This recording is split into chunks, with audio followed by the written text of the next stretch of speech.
अच्छा, मैं मसाइब से थोड़ा सा दूर हूँ, लेकिन मैं चाहता हूँ कि इस कैफियत को आप समझें कि हुर अलैहिस्सलाम बाद में अलैहिस्सलाम बने ना। अब हुर जब ये खुतबे सुन रहे हैं और भी लोग सुन रहे हैं, हुर का तो नाम मारूफ है, वरना 30 के करीब यजीद के लश्कर से वो लोग हैं जिन्होंने इमाम हुसैन सलाम को ज्वाइन किया। 30 शब आशूर से असर आशूर तक के दरमियान, यहां से कोई एक भी वहां नहीं गया।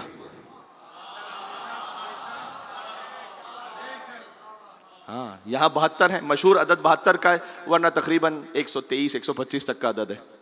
ये 72 का अदद इसलिए मशहूर है कि ये वो हैं कि जो एक के बाद एक खुद मख्तल में गए हैं, बस शमूल शहजादा अली असगर अलैहिस्सलाम जिन्हें इमाम हुसैन अलैहिस्सलाम लेकर गए। इनसे पहले 50 के करीब इमाम हुसैन सलाम के वो साहबी जो हमले उला में शहीद हो गए। देखें, जब एक तरफ कम से कम 30,000 का लश्कर हो, खैमागाह में जो लश्कर की तफसील लिखी हुई है करबला में, उसमें यजीद का लश्कर जो कम से कम अदद है वो 30,000 है। और यहां आप तसव्वुर फरमाइए कि मसलन 125 हैं।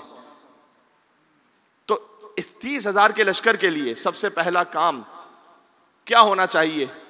वो यही कि एक साथ इतने तीरों की बारिश करो, जिसको हम कहते हैं ब्लैंकेट बॉम्बिंग, इस वक्त की जो इस्तेलाह होती है कि एक साथ। तो कितने तीर बरसेंगे?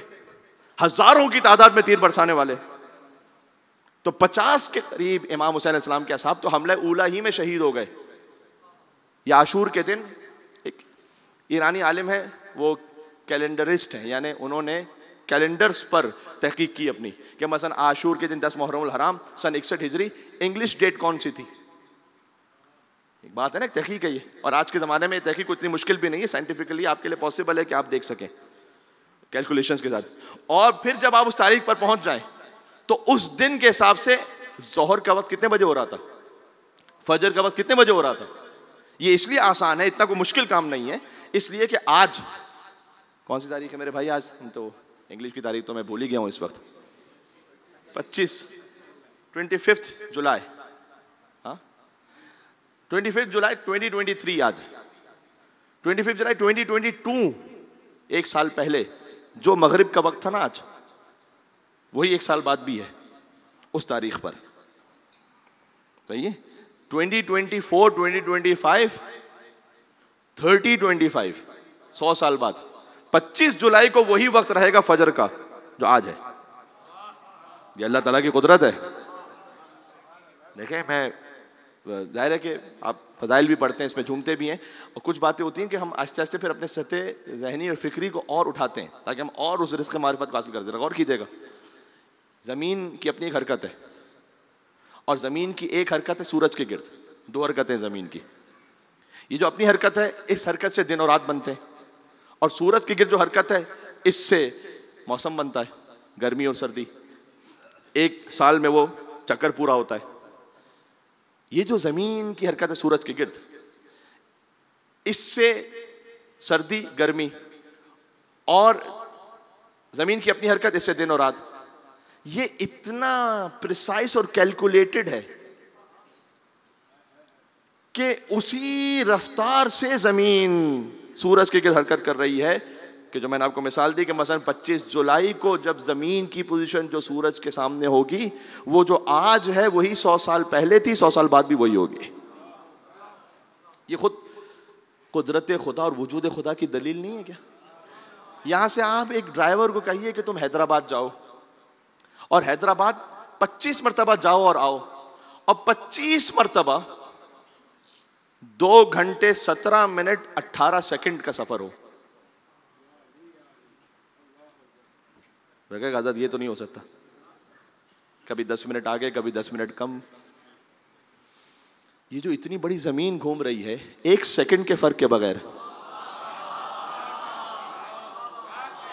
फबी आलाए रब्बिकुम तुकज़्ज़िबान, तो तुम अपने रब की कौन कौन सी नेमतों को झुटलाओगे। तो ये जो जमीन की हरकत है ना, इतनी कैलकुलेटेड है कि जिस तारीख को वो जमीन आज है सूरज के गिर्द जिस पोजीशन पर, 1000 साल बाद भी वही रहेगी, 1000 साल पहले भी वही थी। इस तहकीक से, इसको पेश करने का मकसद है, इस तहकीक से अंदाजा लगाया गया कि जब आशूर के दिन फजर का वक्त था तो वो कितने बजे था? वो तकरीबन वक्त है 5:47 सुबह का वक्त। 5:47 पर फजर है आशूर पर, 61 हिजरी, 5:47, 5:47, 12:50 पर है जोहर। अब मैं ये बात क्यों पढ़ रहा हूं? इससे पहले हुर आए हैं। हबीब इब्न मज़हर अलैहिस्सलाम की शहादत भी जोहर से पहले। जोहर का जब वक्त हुआ है ना, तो इमाम हुसैन अलैहिस्सलाम के असहाब में से तकरीबन 25 बाकी हैं फकत, बाकी सब शहीद हो चुके हैं। असहाब का मतलब है कि तमाम शोहदा में से 25 बाकी हैं, बाकी सब शहीद हो चुके हैं उससे पहले। हाँ, हुर, ये बहुत इंपॉर्टेंट बात है, जरा सुनिएगा। हुर को उस वक्त तक ये शक है कि वाकई जंग होगी या नहीं होगी। ये तकरीबन सुबह 9 बजे का वक्त है आशूर पर। उमर साद से पूछा कि क्या वाकई जंग होगी?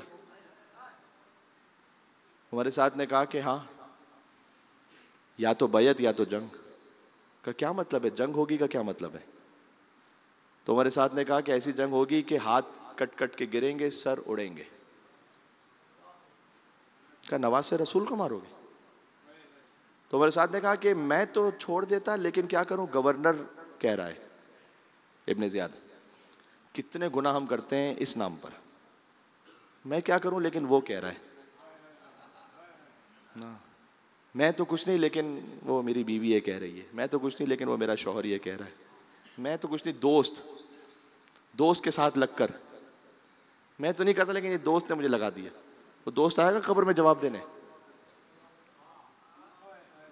सोचिएगा, ये सुनने की बातें। अल्लाह ताला ने कुरान में कहा है कि जैसे क़यामत का दिन होगा ना, तक़त्तअतिल अस्बाब, सारी दोस्तियां खत्म, इल्लल मुत्तकीन, सिर्फ जो तकवा पर दोस्ती होगी वो बाकी रहेगी। बस दोस्त सोच समझ के बनाए। हदीस में आया है कि अगर तुम जाओ किसी दुकान पर जो कोयले की हो और उसे कोयला ना भी खरीदो, इमाम ने मिसाल दी, उससे कोयला ना भी खरीदो, जब बाहर आओगे तो कहीं ना कहीं कोई सियाह धब्बा लगने का इम्कान है। मैं कुर्बान हो जाऊं अपने मौला के, भाई मिलके सलवात भेजे नाम हैदर करार अली इब्न अबी तालिब अलैहिस्सलातु वस्सलाम पर। इम्कान है। इसलिए अगर किसी महफिल में बैठे हुए हो जहां बुरे लोग हैं, जहां बेहुदा लोग हैं, गाने सुनने वाले हैं, जहां पर बेहुदा बातें करने वाले हैं, आप कहें मैंने तो अपने आप को बचा लिया था, नहीं बचाया, आप समझ रहे बचाया, रूह पर कहीं ना कहीं सियाह धब्बा लगा है। फिर इमाम ने फरमाया कि अगर मुत्तकीन की, उलमा की, सालिहीन की सोबत में हो, तो फिर इमाम ने मिसाल दी कि जैसे खुशबू की दुकान पर गए हो, खुशबू ना भी खरीदो तो बाहर निकलोगे तो कुछ देर के लिए तो खुशबू आएगी। हाँ, इसलिए जब हुसैन के जिक्र में है तो इसलिए मुअत्तर है ये। हाँ, यहाँ से वजूद पाक होके जाता है। इसलिए बहुत अहम है कि आप ये देखें कि आप किसके साथ बैठते हैं, उठना बैठना किसके साथ है, इससे इंसान के ईमान का बड़ा गहरा ताल्लुक है, याद रखिएगा।